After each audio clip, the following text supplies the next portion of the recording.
Hello everyone, welcome to the Chi-squared test. So I'm going to go quickly through the test and then I think I'll go through it more slowly, explaining in detail a bit more of all the numbers and the different ways we can look at it. So this is super important for later on. And that is, please check that on your version of the Titanic that survival is coded as a 1 and a 2, and it was originally up as Titanic 3 and this will be Titanic 4 when I post this. And this will be important when we come to looking at the odds ratios. So for a quick look, remember where survival is the outcome of interest in this case, and we're going to take a look at the differences in survival between genders.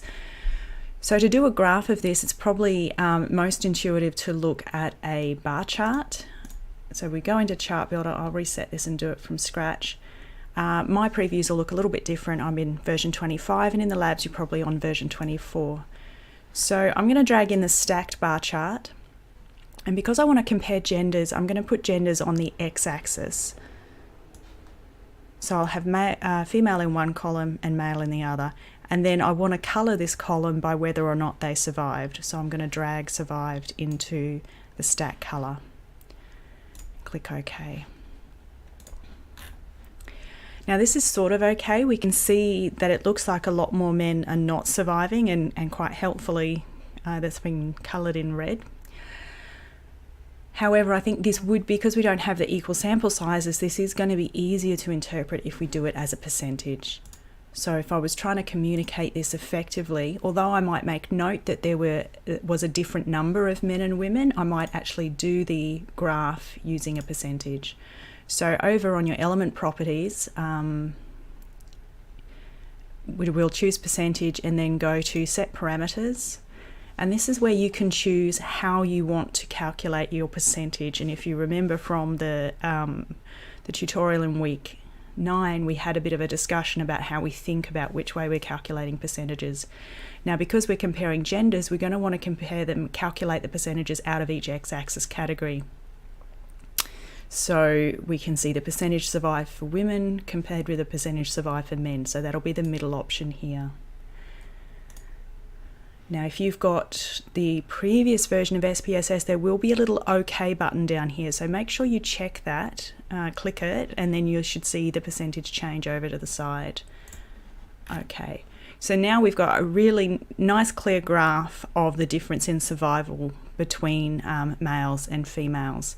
So the null hypothesis we want to test for this is the proportion of survival the same for men and for women? And to test this, we would use a chi-squared test. And there's not a lot of assumptions for the chi-squared test. It's just that you've got categorical data. It can be nominal or ordinal, and that it's independent groups, so that you must belong to one group or the other. You can't belong to both. And clearly with gender and survival, both of those are discrete outcomes. You can't have both of them. So to run the chi-squared test, all we do is a cross tabulation and then we just tick an extra box. It's really quite simple, but I'll do a more detailed version explaining some of the numbers afterwards. So go to cross tabs. I'll reset this. Mathematically, it doesn't make any difference which way you do the rows and the columns. The chi-squared test will come out the same. However, depending on how you want to present the results, you might want to think about the most intuitive way to do it. And in this case, I think I would probably prefer to put the survival in the columns and then the gender into the rows. And this way it's going to match up to what we did at the very start of the course when we were looking at exposures and outcomes, and we were using OpenEpi and thinking about the best way to format this so that we could interpret the odds ratios at the end. I haven't got anything else ticked there, so I'll come back and take you through some of these options in a second, but if you just want to run the raw test very quickly, you can click chi-square. So that was under statistics, chi-square, and that will run the test for you.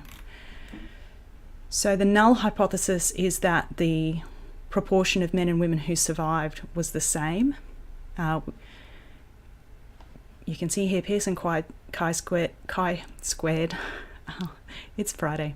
Asymptotic significance p-value. So this is what you're looking at here, and probably in your version, I'm just trying to remember the output from the different versions, and I feel like you don't get these extra 2 columns. I could be wrong. I'll find out when I'm in the lab again. So if your output looks a tiny bit different, don't worry about that. The p-value is very, very low. So we've got very strong evidence against the null hypothesis, and therefore evidence that there is a difference in survival. And you'll notice in this raw table, we really don't have any more information about interpreting this difference in survival. It doesn't say you've got very strong evidence that men survived more, for example. We actually need to do a little bit more investigation to work that out. Now, in this case, we already know. I mean, we did the graph. We could see that men were much less likely to survive. But what I'm going to do is take you through some more of the options when we're running this crosstabs now, so that you can get some of that information out numerically. So if we go back into the crosstabs, let's have a look at some of our options.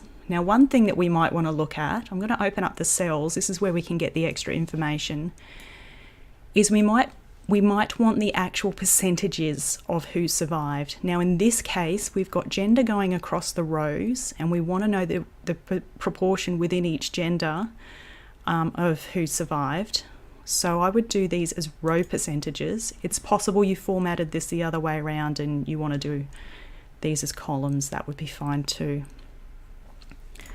So if we do that, we now have the percentages in here, and we can see that it's almost reversed. 73% of women survived, and 81% of men did not survive. So we can see what the pattern is, and I think we could probably describe it without going any further. But let's go further anyway, just because we can. And one of the reasons for showing you the extra steps is that although the results can be super obvious when we just have the 2 categories, once you have 3 categories or more, it can become more difficult to work out where the differences lie, and that's why these extra steps become helpful. Now, when we're testing that the proportions are the same for female and male of survival, we're not necessarily testing that it's 50-50. It still could be that the survival was, say, very low, and maybe only 30% of men and women survive. We're just checking, is it the same? Are they the same as each other? Not is survival equally likely as not. So back into the crosstabs. To prevent the output from getting too hectic, what I'm going to do is I might turn the chi-square test off for a second so we don't keep getting that coming out. And I'm going to turn off the percentages, and this time I'm going to put in the expected values. So if you can remember back to when you learnt the test by hand, I know it's probably a few years ago, what the chi-squared test does is it calculates what numbers would we expect to see if the survival was the same. You can do it by hand fairly easily. Loads of tutorials online, just Google them. But it will do it for us if we ask nicely. So if survival was the same, we would have expected to see 178 women survive and 288 women not survive. Clearly there's a huge difference here between what we actually saw and what we might expect to see. And this is why our chi-squared test statistic is so huge, and we've got a really significant value. So the expected count can be helpful. The only difficulty in looking at the difference here between what we saw and what we actually got is that we've got a different sample size. So there's 466 women and 843 men. So this difference between 339 and 178 can be difficult to compare with, say, this difference here. So that difference between the observed and the expected, it will actually calculate that for us, and that would be called the residual. So that's the error, the difference between what actually happened and what our theoretical model or hypothesis is suggesting would happen if all things being equal. So I'm just going to click the top box there. So if you get your calculator out, you should find out that the difference between 339 and 178 is 161.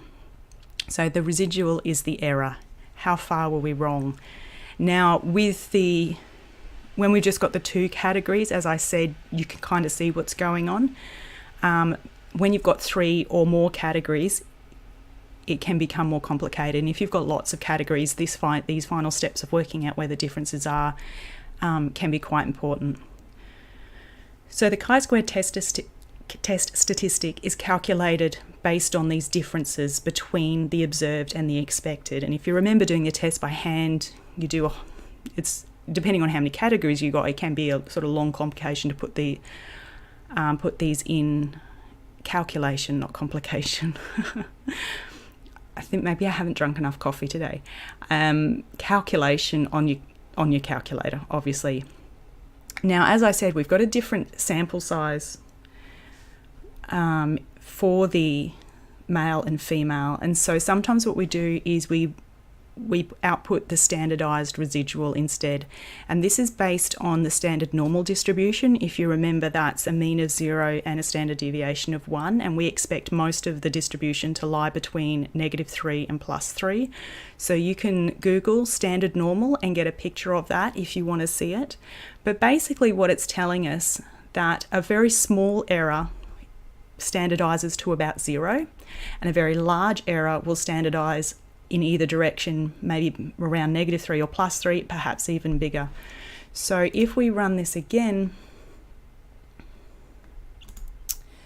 and this time we can put in the standardized residuals. These are absolutely massive, by the way. So 12 is a long way from 3, and -9.5 is a long way from -3.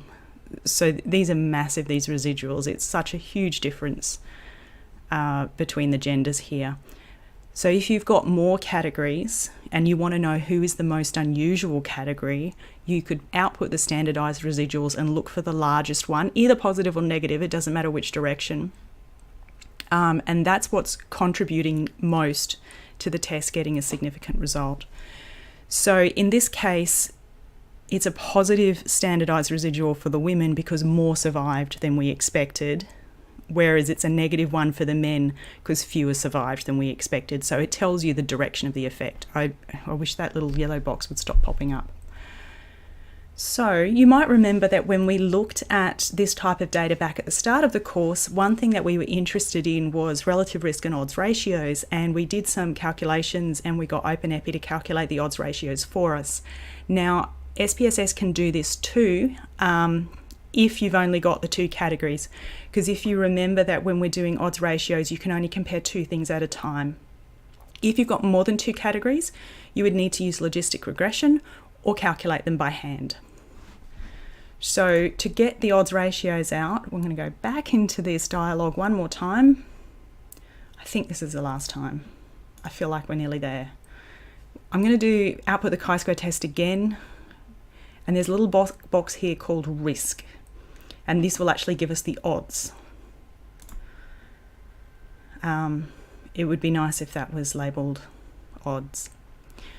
Continue, and in the cells, maybe let's untick some of these.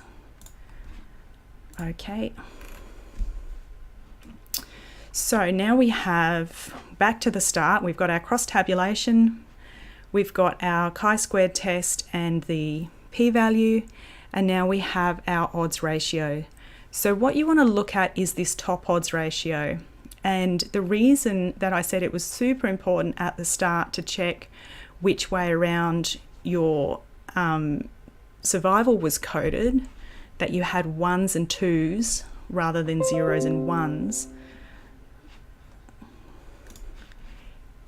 is because that changes the order of the columns here.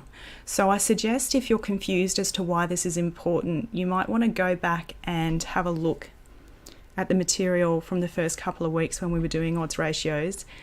And what we did when we were looking at OpenEpi, we would put the exposure of interest in the first row.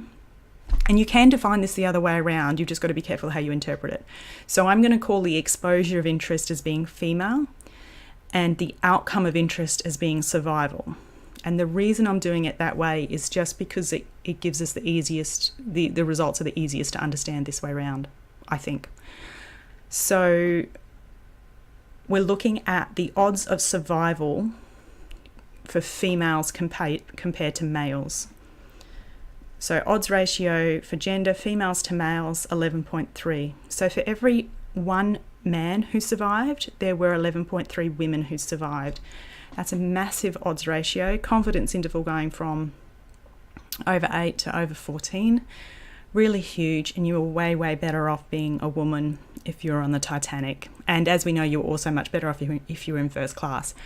But with a simple chi-squared test, we can't adjust for other variables. So that's where we would use logistic regression. If we've got more than two categories in the exposure, so if we were looking at passenger class instead with the 1, 2 and 3, or you can do a chi-squared test, but you can't get the risk estimate out if you've got the 3 here, just to be clear. But we can't look at both gender and passenger class at the same time. So the chi-squared test will only look at 2 variables. You can't just keep adding them in. So in the next video, we'll look at logistic regression and see how to add that in. If you want to play around with it, you could compare the odds ratios that you get out if you switch around your survival column or your gender column. It's possible that you could switch around both, and that would also be okay to understand, because then you would be looking at the odds of dying if you were a man, and then that would come out to be the same, because it's symmetric if you've only got the 2 categories. So it'd be for every 1 woman who died, you'd expect 11.3 men had died as well. Okay, so I hope that's helpful. In the next video, I'm going to start with the logistic regression, and we'll do this again just to see how the output is, how we get the same numbers out, even if the output is different, and then we can look at how to add in another variable to control for it.